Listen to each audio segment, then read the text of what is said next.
I can. They would be glad.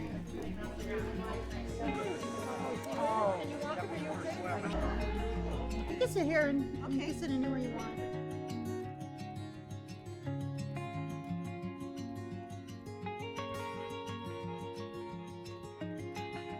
These were Jack's hats. All right, unscathed.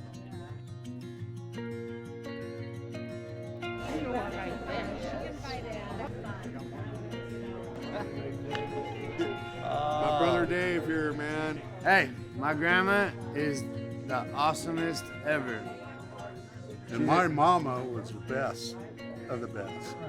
You do me a favor, bow your heads. Dear Heavenly Father, we thank you for this day. We thank you for your grace and mercy. We thank you for all that you provide and all you protect in our minds, body, and spirit.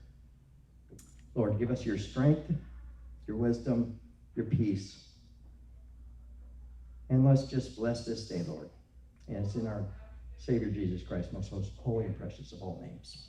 Amen. Amen. Okay, at this time, I'd like to have all of the family members come up, please. On behalf of our entire family, we'd like to thank you so much from the bottom of our hearts for coming and sharing the celebration in 2 extraordinary lives. Thank you so much. On behalf of all of us. Thank you. Thank you. Now go sit down. This is for Dad.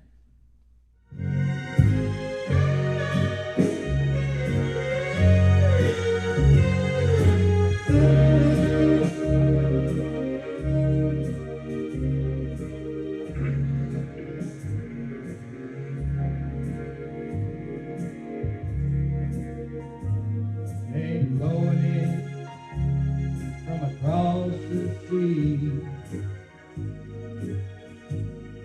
and lingered there to touch your hand and walk with me. All summer long we sang a song, and then we strolled that golden sand. 2 sweethearts and the summer wind, like painted kites, those days and nights they went flying by. The world was new beneath the blue umbrella sky. And softer than a piper made, one day it called to you. I lost you to the summer wind. The autumn wind and the winter winds, they have come and gone. But still the days, those lonely days, they go on and on. And guess who sighs his lullaby through nights that never end? My fickle friend, the summer wind. The summer wind, warm summer wind, the summer wind.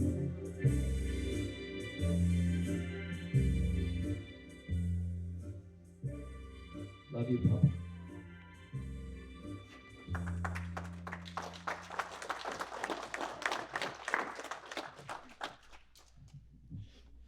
And this is for Mama.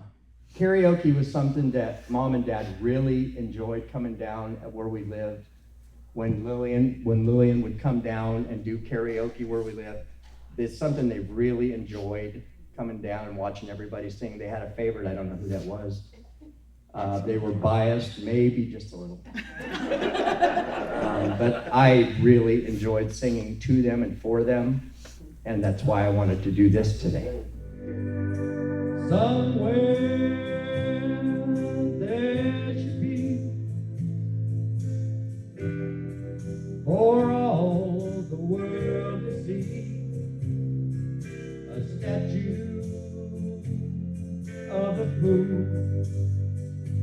made of stone.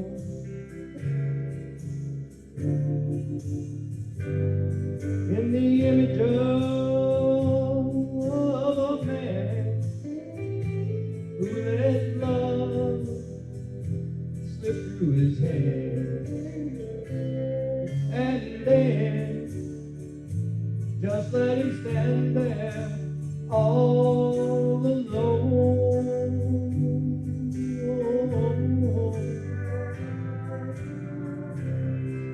And there on his face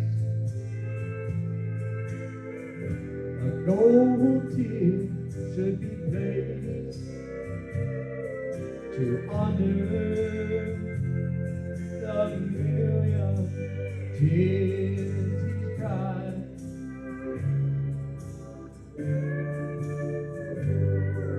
And the hurt in his eyes would show, so everyone would know that conceived is a broken heart inside.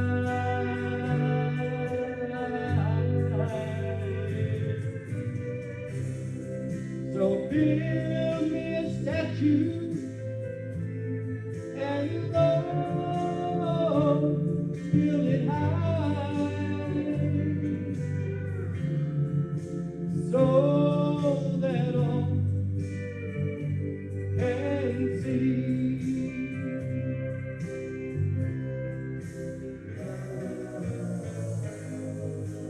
They inscribe all the world's greatest fools and name it after me.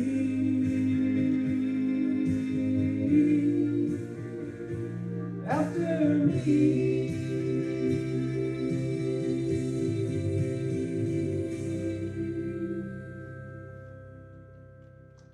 Love you, Mom. Anybody and everybody that wants to come up and say something, please do. I'm not going to start that, though. Anybody else can do that. I'm going to go recover. I'm a little tired today. We're moving to Idaho, and we packed up yesterday. I'd say we probably had 200 boxes or totes or whatever. And Say who you are, sweetie. oh, I'm Rod. I'm Jack's son. I'm the second son. So anyways, if I pass out or if I have back spasms, you'll know why. I couldn't catch you because I'm a little blocked in. There you go. Okay, You're so on it, right? yeah, first I'll talk a little bit about my pops. Probably the most patient man I think I've ever known, and along with patience, his other virtue is just his intelligence. An engineer, he was always inventing something. Whether it was a different type of helicopter or deep sea mining or a smokeless cigarette, which now they have, right? So he kind of missed that one. But yeah, very, very patient and very, very dapper. His socks had to match his shirt. Always had a sports coat on. I remember when I was real young, 6 or 7, we went trout fishing, and he wore slacks and a dress shirt, and he got waders on. And then he went out and he was fly fishing or doing spinners or whatever, but he always had to be dressed that way. I think the first time I seen him with jeans, he was probably in his 70s. But other than that, it was always slacks and a shirt, a tie, jacket, for whatever occasion. We went, here again, we went on another fishing trip to Lake Mead, and we're fishing off of the rocks, and there was a rattlesnake that I walked almost right on top of. And so a bunch of the kids and the other adult man that was with us was up on this big boulder throwing down rocks, and we weren't really hitting the snake. So my dad came up, he grabbed a rock, he went right up to it and just smashed it on the head of the snake. So he was a brave man. So and Mom, one of the first dates I had with my wife was at their wedding. So yeah, but she was also the same spirit as my dad, very, very patient. She loved all of her kids. All of her kids were sometimes cantankerous and a little rowdy on both sides of the family. Yeah. But she was always there for support. You know, she would never really say a non-kind word about her kids on either side. Right? You could always trust her. You could confide in her. Yeah, awesome woman. So that's what I have to say for now. I'm sure I could think of something later. But, so, love you, Mom. Love you, Dad. Hello, everybody. My name's Steve. Can you hear me back there? Yep. Yes, Steve. Okay. I've known Jack and Adele maybe about 10 years. I lived at Fountain Glen where they did too. Okay. Met Jack for the first time. I loved the red jacket, buddy. I remember Jack wearing that all the time I seen him. Now, during that time, I met Jack. To me, he had a heart of gold. I liked the guy. But Adele was something else. Okay? Watch yourself. Okay. I lived at Fountain Glen for about 5 years, and then I moved out. Okay.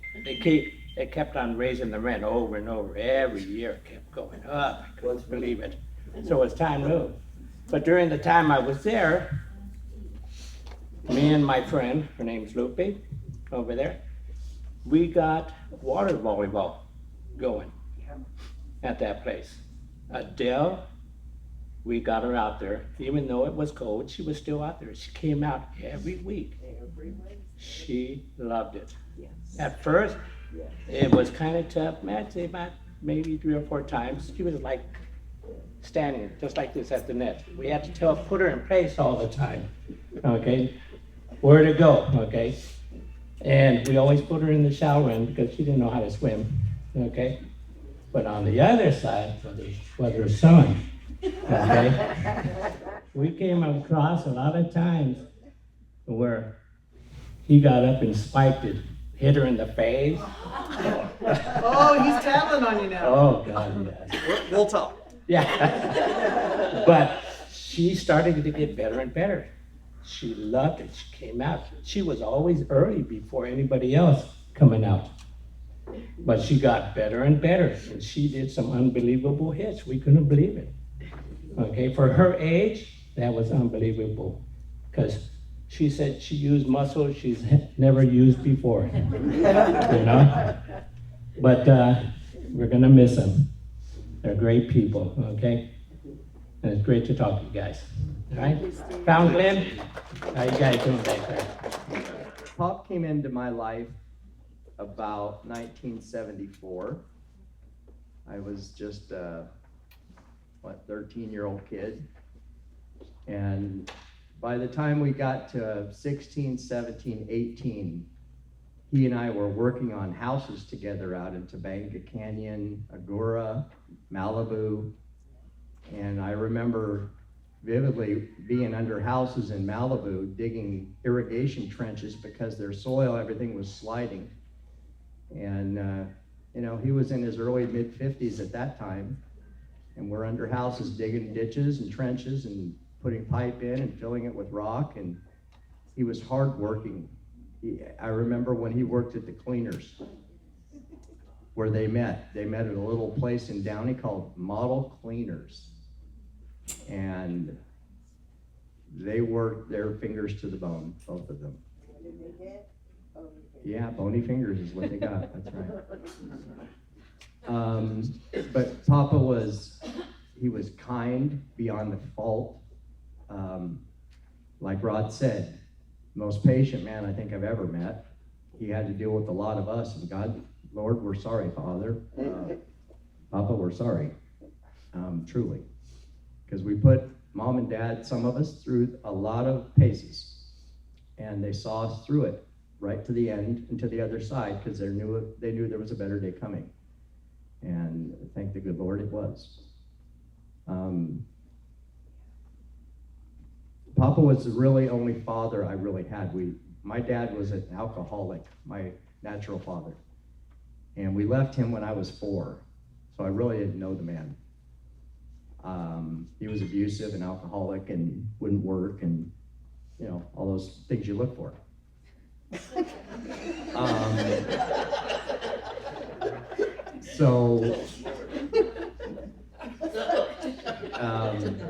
My stepdad, my stepdad came into the picture 1965-ish, and he was a functional alcoholic. He went to work, he did all those things, but again, he was an alcoholic and he was abusive. And when Pop came into my life, it was like, oh, this is what a father's supposed to be. This is what a dad is supposed to be. Loving, caring, kind, considerate, put you in your place when you need to be, and never bat an eye. So, miss your dad. Mom, pooh, here we go.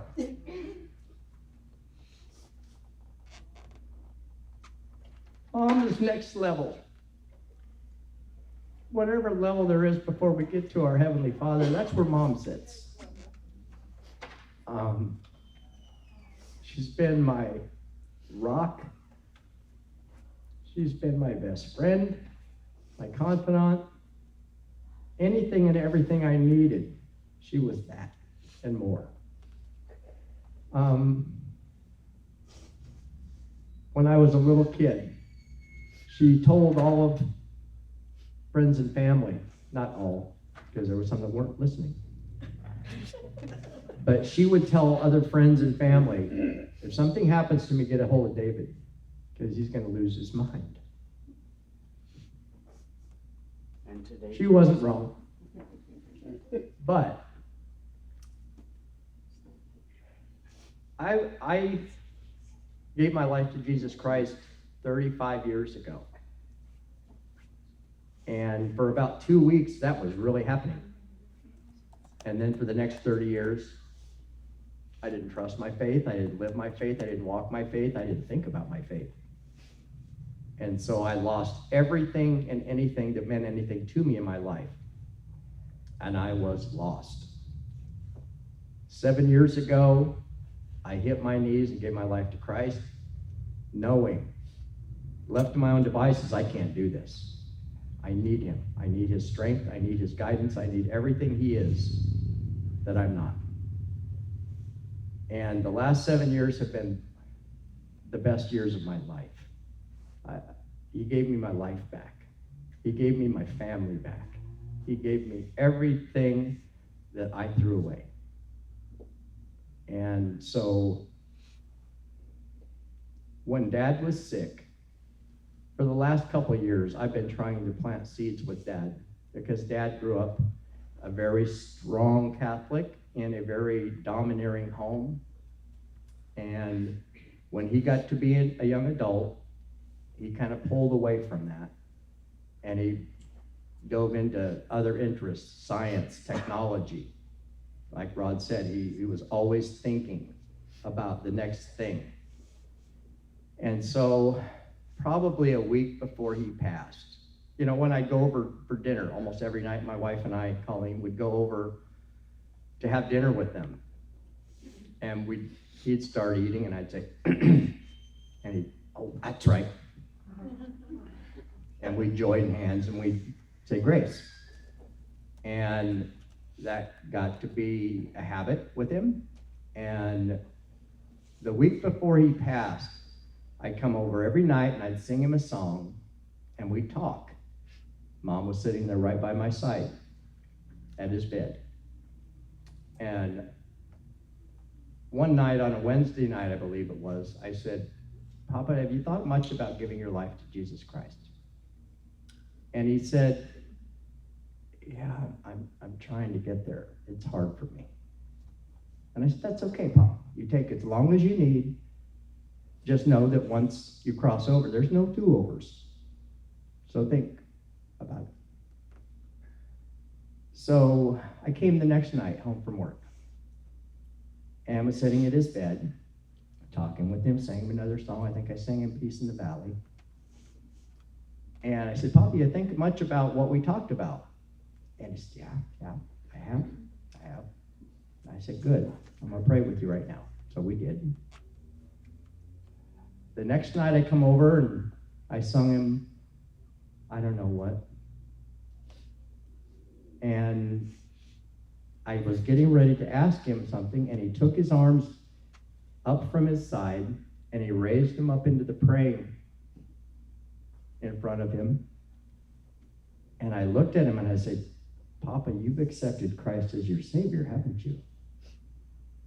And he looked at me and Mom and he just kind of nodded. That was the last he spoke. 2 days later, he was with his Creator. And the thought that I got to play a little part in leading him, I can't tell you what that means to me. Mama and I, we talked about that a lot. Mama was in my wife and I's apartment the last 2 weeks of her life. And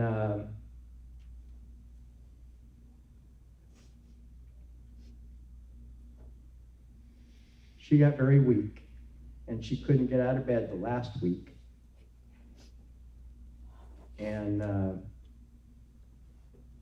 one of the things she called me as a little boy, and up until a month ago, Boo Bear. I love you, Boo Bear. And so I whispered, I was laying in her bed with her, because I'm just that guy. And I was laying in her bed with her, and I leaned over and I kissed her on the shoulder and I said, I love you, Mama. And I've got a picture that Dodie or Colleen or someone took of me kissing her shoulder. And I told her that just before I kissed her shoulder. And the picture shows me kissing her shoulder and Mom turned toward me. And that's when she told me, I love you too, Boo Bear. So, this is me being really selfish. Because I know she's in glory with our father and Pop and her mom and dad and her brother and sister. And she's with the Lord. And so she's got no suffering, no tears, no pain, no nothing. The pain is now mine and yours. It's our selfishness. So that's just us being selfish and thinking about ourselves and not where they are. So I'm not trying to drag this down. I'm just trying to say, yeah, it's emotional. We're suffering. We're having separation anxiety because we won't get a look into their wonderful, beautiful faces and talk to them in that way anymore. But that's just temporary. I got to spend 60 years with my mom. I'm looking forward to an eternity with my mom. So that's not goodbye. Truly, I will see you later. So I think I've Diarrhea of the mouth is about open. Can I say something? Only if you walk up here, I'm not walking to you. You can leave the mic on. I'm chatting now, so I have to talk. It's on my heart too. As you should. Well, bring your heart with you. BYOH. God is, God is. Oh, by the way, For those who don't know, my name is David and I'm Adele's mother. Oh. Son, let's go with son. My name is Kathy, and I live at Fountain Glen where Adele and Jack lived. And of course, I love Colleen and Dave. They're very special friends to me. I remember Jack and Adele dancing at karaoke, and they were so sweet and danced together, and that's a good memory. Adele, I felt I got close to her, and she was always so sweet to me, always hugged me, and Jack, of course, had a big smile, always said hello at bingo. And Adele I felt really close to her. And like I said, she always hugged me and talked to me, and she was just a super, super sweet lady.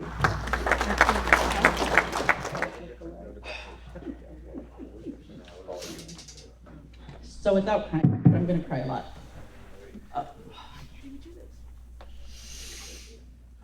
Just deep breath. So the funny part, and I hope nobody gets offended, but I remember when I first met Grandpa. I'm walking into the house and he has his pajamas on and this little bathrobe, and I'm like, "This is a real life Hugh Hefner." I was like, "This guy right here." I was like, yes. I was like, I like this guy, And then I was like, and I met Grandma, and man.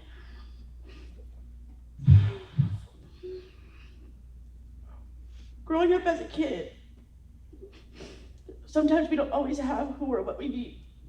So for me, I didn't have a grandma growing up. And the one that I did have wasn't the best. Then my mom met Dave. And I met this wonderful, wonderful woman who, through my addiction, through my crime, through all my good stuff, loved me so much. I wish she would always just be there to hold my hand, to tell me it's gonna be okay. When I had my daughters, she was the one that did the grandma stuff, the stuff that I wish my grandma would have did, but she did it for me. Made me the blankets, came and seen my babies, and just loved and kissed us and loved us the way grandmas do. I've always prayed. I know the last time I talked to Grandma and Grandpa, I told them, I always pray, my one prayer is that God blesses me with the man that looks at me the way Jack looks at you.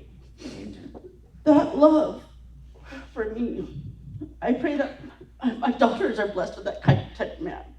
That when a man looks at them, he will look at them with that same love. Because I've never seen a greater love in my life. I've never experienced two people who love each other so much that, like, it is what it is. Like, to see them together was to know love. Just to know love, And I remember this past Christmas when Pops went over there and he did their hand mold, and we had the conversation that this was gonna probably be the last Christmas. And I didn't think it would be for both of them. But it was then that I realized, like, just their love.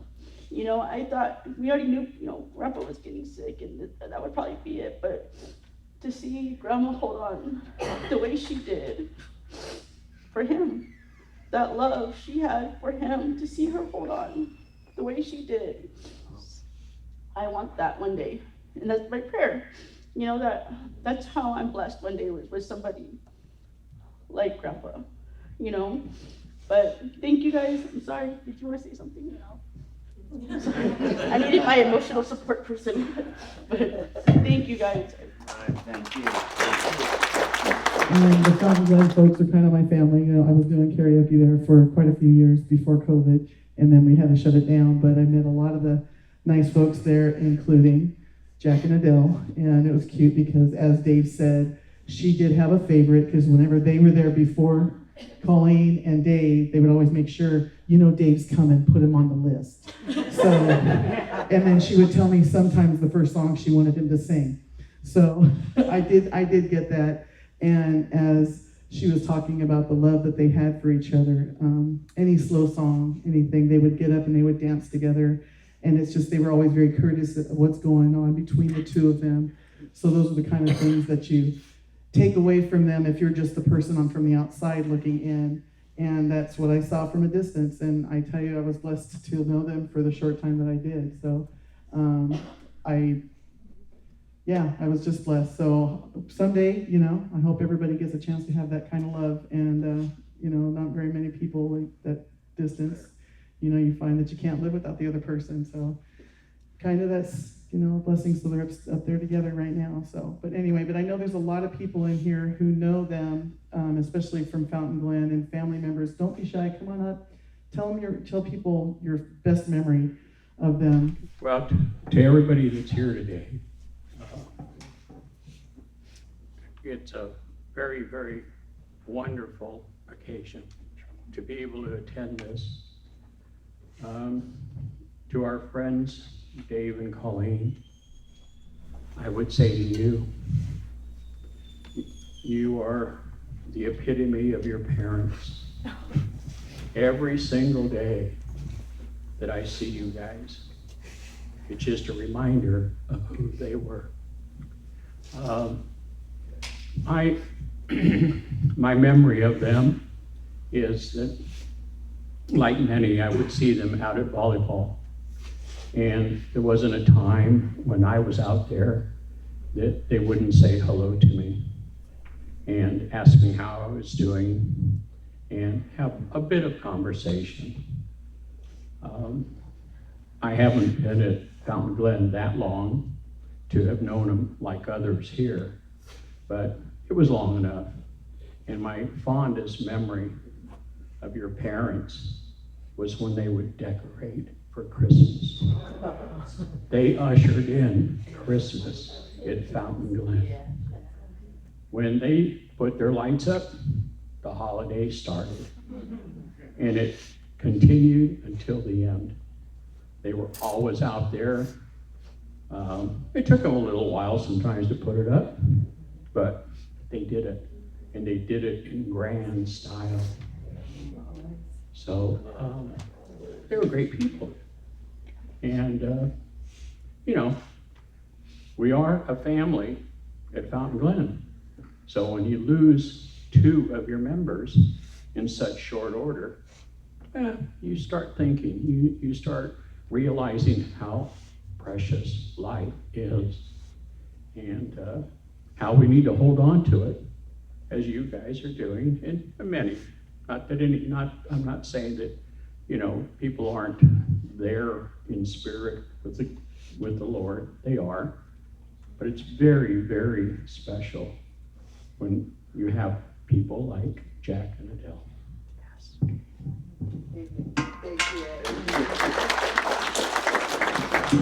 Hey everybody, I'm terrible at this sort of thing, so bear with me. You know, Who are you? I'm Jason Ashley. Who are you? Grandson. Oh, you're the big J. Jay Bird, as I so affectionately called for many years.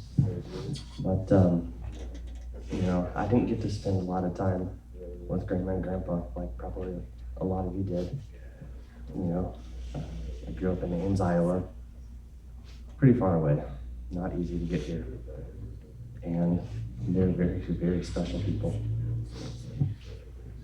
And I remember coming out here as a kid and thinking, man, I don't want to go home. I don't get to see you very often. I don't want to go home. And, you know, they'd come out and visit, and You know, I'd always give him a big hug. Even when I was 30 plus years old.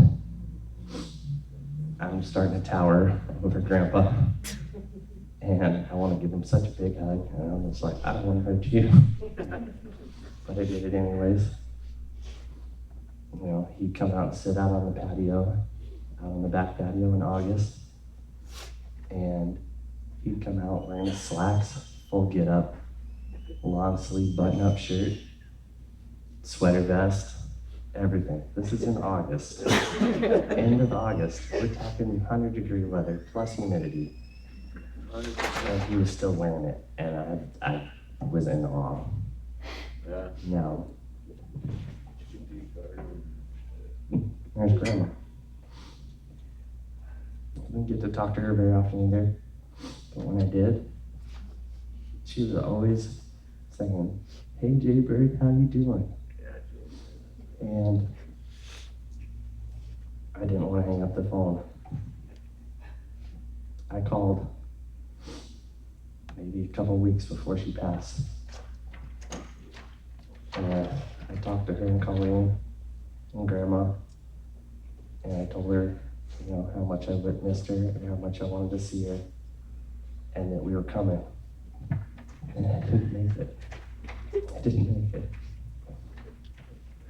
But I'm remembering all the years of what I remember of Grandma. And that's what I'm going to hold on to. Thank you. Thank you, everyone, for being here. 100%. Hello, everybody. My name's Pat. Really good friends with Dave here, Colleen, my man Justin over there. Man, I met David and Jack and Adele. His boy and my boy, I think, was what, 7, 8? Yeah, something So, like that. geez, you know, it's been a long time. I don't remember exactly the year, but 25 plus. 30 plus. yeah, like 30, no, like 20, about 25, 26 years ago. And I remember it's crazy how you all talking about how Jack dressed, and I remember going there and I'm looking at him and thinking, well, where they going? You know? And you know, Adele just dressed like Adele, but Jack always dressed like he was going somewhere. You know, somewhere important, or a nice dinner, or I don't know. It was kind of bizarre. His fashion, I don't know who his fashion designer is, but yeah, he always dressed nicely. It's just his colors were like, I don't know, like a jacket like that or something. Who wears a jacket like that? You know, and then she wanted the 4 tops of spinners or something like that. You know. Jack was man, he was just an amazing human being. Very, very smart. I remember he was working on some kind of TV that's curved and this and that. And, you know, curved TV? Redo that one. You know, and you go to Costco now and they got curved TVs there. It's like, you know, he just didn't beat it to the punch, I guess, or they stole his idea or something. I don't know what happened there. They stole his idea. You know, but he was always creative, inventive, and his smile, his infectious smile, man. I mean, just his kindness and his smile, just a great man. And Mom, Mom, man, that woman there was really, really special. I actually called her Mom. I see her, say, "Hey, Mama." You know, something about her laugh too. I don't know what it is. Man. She had a unique laugh, you know, and her smile too. I would love to see it, but just somebody say it was like water volleyball or something. Yeah. And when was this? What year was this? Like 19 was the last year. Whoa! Wait a minute. We're talking about 19. 2019. 2019. Yes. Wow. And she's playing volleyball? Water volleyball. Wow. Man, She loved it. that woman was living some life, right? She lived a very, very good life. Yeah. She really did. The love in that household is, you know, it's not something you see in a lot of homes. You just really don't. A lot of us come from homes that are just beat the heck, you know, just, I don't know, man. We certainly could have probably had better homes, but that home seemed almost perfect. Even though it wasn't, but it almost seemed perfect. You know what I mean? I know it wasn't perfect because look at Dave. I'm surprised he didn't stick his leg out and trip that blind guy. Just a joke, sir. Just a joke. You thought Dave could be witty, right?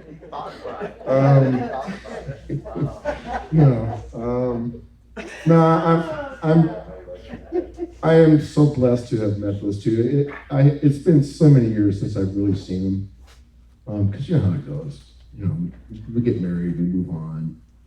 Dave and I have always stayed in touch. But you know, they moved to out here in Temecula land, whatever. You know, I'm in Orange County. You know, so we just, you know, we're all busy with our lives, and they're busy with their lives, and so. But you know, I never forgot about them ever, and I never will. And the only thing that brings me great joy right now is that they're with the Lord. They're with the Lord. And I too am a believer. And I can wait, but I can't wait. You know what I mean? It's like, I want to live, but man, if I was to go tomorrow, I'm good with that. I really am. You know, wouldn't it be awesome to be here during the rapture? How come you're still here? Just kidding. Just kidding. Boy, I'd love to see every one of you there. You know, gosh, you know, you know, we see so many people go, and you know, as we get older, and it's just like, man, it's just, I don't know, man. It just gets harder and harder every time. And but I have joy for them because I know they're there, and they're dancing. Well,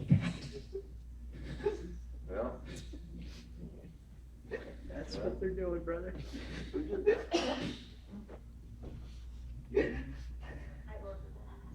I'm sorry. I love you, Chuck. You have to next.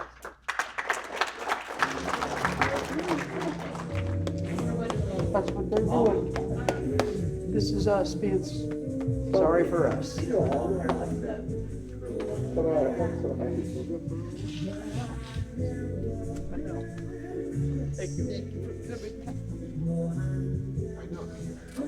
know you do.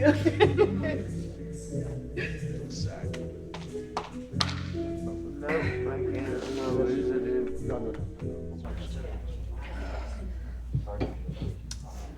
I'm Angelica. Hi, Angelica.